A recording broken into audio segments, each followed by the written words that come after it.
사무엘상 8장 1에서 22절 말씀입니다. 8장. 사무엘이 늙음에 그의 아들들을 이스라엘 사사로 삼으니 장자의 이름은 요엘이요 차자의 이름은 아비야라. 그들이 부엘세바에서 사사가 되니라. 그의 아들들이 자기 아버지의 행위를 따르지 아니하고 이익을 따라 뇌물을 받고 판결을 굽게 하니라. 이스라엘 모든 장로가 모여 라마에 있는 사무엘에게 나아가서 그에게 이르되, 보소서, 당신은 늙고 당신의 아들들은 당신의 행위를 따르지 아니하니 모든 나라와 같이 우리에게 왕을 세워 우리를 다스리게 하소서 한지라. 사랑하는 형제 여러분, 2월 11일 금요일 새벽 목상에 오신 것을 환영합니다. 사무엘은 이스라엘의 마지막 사사입니다. 사무엘이 하나님의 뜻을 받들어서 왕을 세웠기 때문에 왕정을 출발시킨 사사로서도 뜻깊지만 사무엘의 가치는 7장에 나온 바와 같이 하나님 중심의 진정한 신앙개혁자라는 점입니다.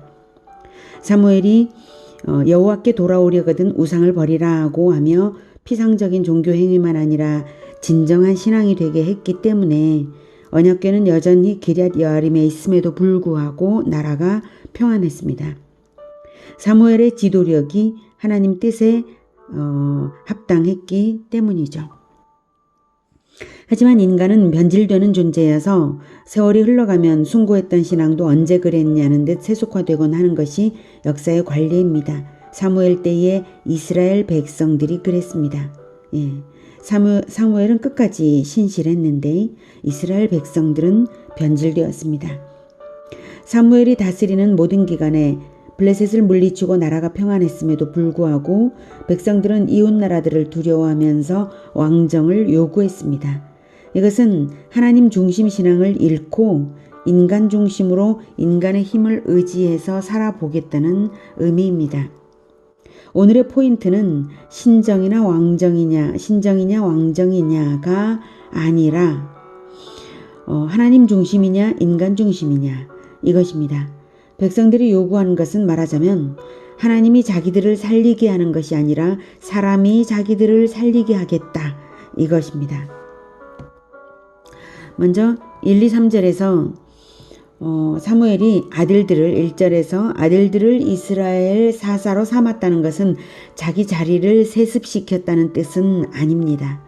사무엘 자신이 아직 건재하고 또한 두 아들의 영역은 2절에 나왔던 것처럼 브엘세바일 뿐이었거든요. 사무엘은 베델, 길갈, 미스바, 라마에 걸친 지역을 순회하면서 백성을 대면하여 지도하는 지도자였기 때문에 자기 힘이 미치지 못하는 브엘세바는 아들들의 협력을 받은 것이죠. 그런데 문제는 아들들이 뇌물을 받고 판결을 굽게 했다는 사실입니다. 아버지 사무엘로서 자녀 교육의 실패라고 말할 수 있겠습니다. 본인은 교육적이고 개혁적인 지도자였지만 안타깝게도 정작 자녀 교육은 성공하지 못했습니다. 하지만 본장의 초점은 사무엘의 실패에 있는 것은 아닙니다. 사무엘의 개인적 실패를 기회로 해서 인간 중심 시대를 열고자 하는 백성들의 의도가 있다는 것이 바로 본장의 초점입니다. 4, 5절 이스라엘 4절에 이스라엘 모든 장로가 모여 라마에 있는 사무엘에게 나아가서 이스라엘 모든 장로가 모여서 갈 정도의 국난이 벌어진 상황이 아니었고요. 사무엘 자신이 건재하여서 지도하는 때였습니다. 1절에서 사무엘이 늙었다고 한 것은 넓은 지역을 혼자서 다스리기에 역부족이었음을 말하는 것일 뿐입니다. 그런데도 왕정을 요구하는 것은 사무엘이 필요 없다는 메시지이고 하나님이 신뢰스럽지 못하다는 메시지의 다름 아닙니다. 말하자면 하나님이 왕이 아니라는 노골적인 표현이죠. 이제는 왕을 세워 왕을 우상화하겠다는 의미나 마찬가지입니다. 사사기에는 그때의 왕이 없으므로 백성들이 사람마다 자기 의견에 오를 대로 좋은 대로 하였더라라는 말을 여러 번 하고 있죠. 이제는 더욱 노골적으로 왕을 세워달라라고 더욱 노골적으로 자기들의 소견에 좋을 대로 하고 있는 것입니다. 그러나 사사기에서 그때 왕이 없으므로 라는 말은 진정한 왕인 그리스도를 사모했어야 함을 암시하는 표현이기도 합니다. 그리고 이제 왕정이 등장할 것이라는 것을 또한 암시하고 있었던 것이죠. 자, 6절부터 보겠습니다.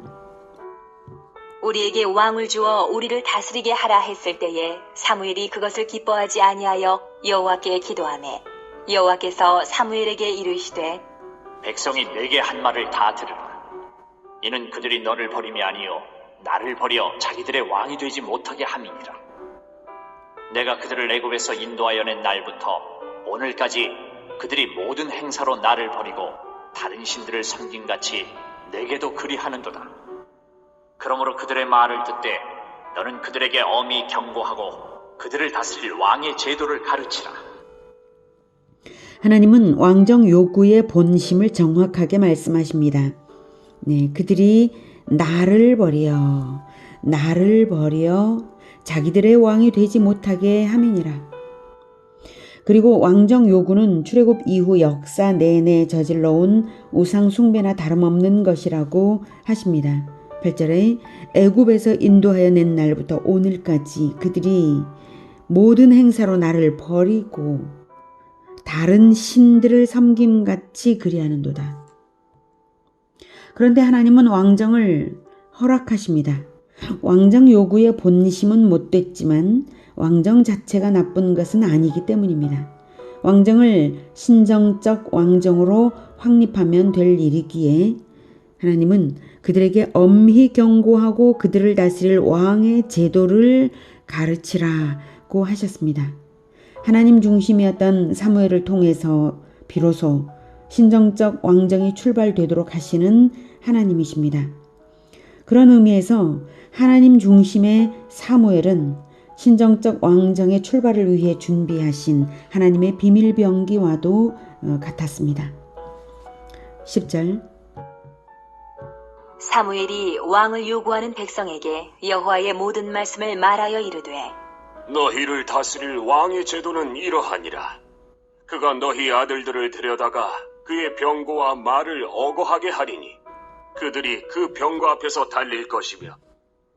네, 왕의 제도를 가르치라라고 했지만 그것은 이제 신정적 왕정은 이제 그 다음에 다시 이제 이미 사실은 신명기에서 모세가 제시한 바가 있고요. 또 그 다음 가르칠 것인데 지금 왕의 제도가 얼마나 인간을 더 노예화할 것인가 하는 것을 먼저 가르치라고 하신 것이고 그것을 지금 사무엘이 하나님의 말씀 그대로를 가르치고 있는 것입니다. 백성들이 장차 왕의 노예처럼 된다는 것이고요. 12절 그가 또 너희의 아들들을 1000부장과 50부장을 삼을 것이며 자기 밭을 갈게 하고 자기 주수를 하게 할 것이며 자기 무기와 병거의 장비도 만들게 할 것이며. 네, 1000부장, 50부장 이 부장 제도는 평시에는 일상생활을 하다가 비상시나 전시에는 군대 지휘관으로 전환되는 아주 자율적인 제도입니다. 그런데 왕정이 되면 백성들을 차출해서 상비군 및 왕실 경호대를 조직할 것이라는 말입니다. 백성의 지도자들이 하나님을 위하여 백성을 섬기던 것이 이제는 왕정에서는 왕을 위하여 왕을 섬기도록 변질되는 것입니다. 군사적, 경제적으로 노동력 착취를 하는 것이죠. 13절 그가 또 너희의 딸들을 데려다가 향료 만드는 자와 요리하는 자와 떡 굽는 자로 삼을 것이며 그가 또 너희의 밭과 포도원과 감람원에서 제일 좋은 것을 가져다가 자기의 신하들에게 줄 것이며. 백성들에게 착취한 것으로서 다시 철권 통치를 유지하는 데 쓰는 것입니다. 15절 그가 또 너희의 곡식과 포도원 소산의 11조를 거두어 자기의 관리와 신하에게 줄 것이며 그가 또 너희의 노비와 가장 아름다운 소년과 나귀들을 끌어다가 자기 일을 시킬 것이며 너희의 양떼의 10분의 1을 거두어 가리니 너희가 그의 종이 될 것이라. 네, 15절에서 이 11조는 소산의 10분의 1을 하나님께 바치도록 된 종교적 의무를 11조라고 하는데요. 여기에서 말하는 15절의 11조는 그 11조가 아니라 그 외에 별도로 왕을 위한 세금을 내라는 것입니다. 16절, 17절 내용은 결국 하나님은 과거 이스라엘을 애굽의 노예 생활에서 벗어나게 해주셨는데 이제 이스라엘은 자기 스스로 노예가 되는 길을 걸어 들어갈 것이라는 뜻입니다. 18절 그날에 너희는 너희가 택한 왕으로 말미암아 부르짖되 그날에 여호와께서 너희에게 응답하지 아니하시리라. 하니 네, 가장 심각한 저주는 바로 이것입니다. 인본주의적 동기에서 왕정을 요구한 것이 하나님께 버림받을 만한 심각한 죄라는 것을 보여주는 것입니다. 그러나 이렇게 경고를 받았는데도 백성들이 고집을 부립니다. 19절 백성이 사무엘의 말 듣기를 거절하여 이르되 아니로소이다. 우리도 우리 왕이 있어야 하리니 우리도 다른 나라들 같이 되어 우리의 왕이 우리를 다스리며 우리 앞에 나가서 우리의 싸움을 싸워야 할 것이니이다. 하는지라. 네, 결국 두려움 때문에 자기들 힘으로 인간의 힘으로 자기들을 보호하게 하겠다는 것이죠. 예, 왕정을 요구한 것은 이스라엘 백성들이 왕정을 요구한 것은 신앙적인 길을 거부하겠다는 뜻과 동일합니다. 지금까지 하나님께서 사사시대 내내 하나님께서 보호하여 주셨다는 것이 체험됐음에도 불구하고 그렇습니다. 과거 사사시대 내내 외적의 침략을 받아서 고통당했던 것의 원인은 자기들의 불신앙 때문이었음을 또한 전혀 생각지 않은 반응입니다. 하나님을 의지하기를 그만두고 왕을 의지하겠다는 것입니다. 즉 제도의 힘으로 살아보겠다는 것입니다. 이런 인본주의적 생각은 인류 역사 속에서 다양한 제도를 만들었습니다. 하지만 제도가 사람을 구원하는 일도 없고 제도가 하나님 나라를 만들 수도 없습니다. 오히려 법과 제도를 통해서 유토피아를 만들고자 하는 인간들의 욕심은 공산주의까지 만들어낸 것이 오늘날의 인류 현실입니다. 인간의 죄악된 본성은 제도를 통해서 오히려 자기를 족쇄 채우는 지경을 만들어낸 것입니다.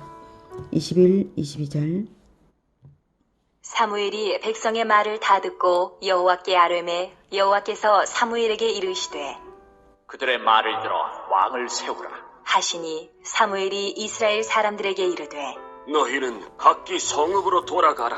하니라. 네, 하나님은 왕정을 허락하셨습니다. 사실 과거 아브라함 때부터 이미 왕정을 예고하셨고요.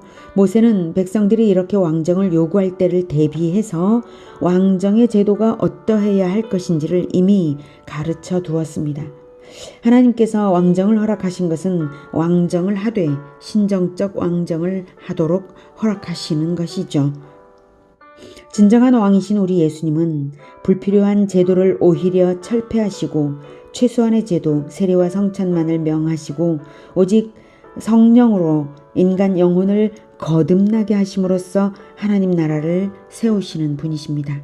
예수님의 십자가 운명의 시간에 성전의 휘장이 찢어진 것은 모든 구약의 제도를 철폐하신 것을 의미하고요. 십자가 대속의 공로로서 하나님께 성령을 받아 모든 믿는 자에게 보내십니다.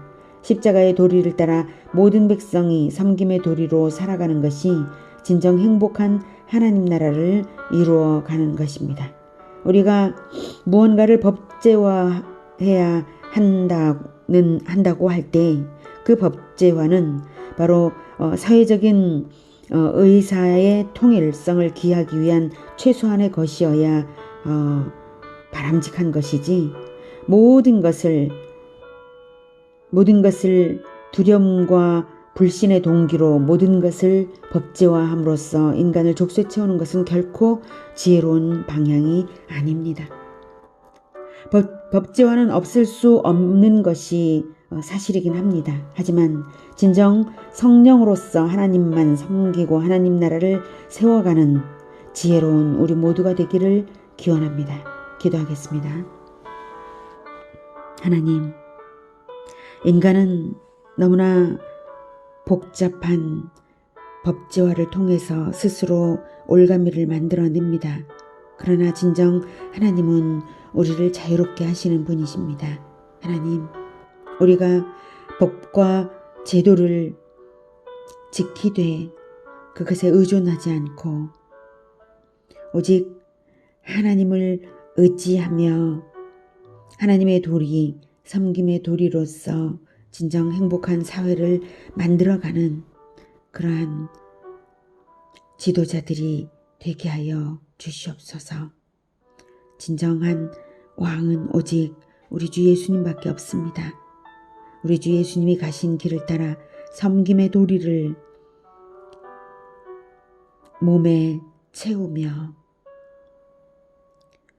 가장 완전한 나라, 하나님 나라를 섬김의 도리로서 세워가는 우리 모두가 되게 도와주시옵소서. 예수님의 이름으로 기도드립니다. 아멘. 이어지는 시간은 개인 기도 시간입니다.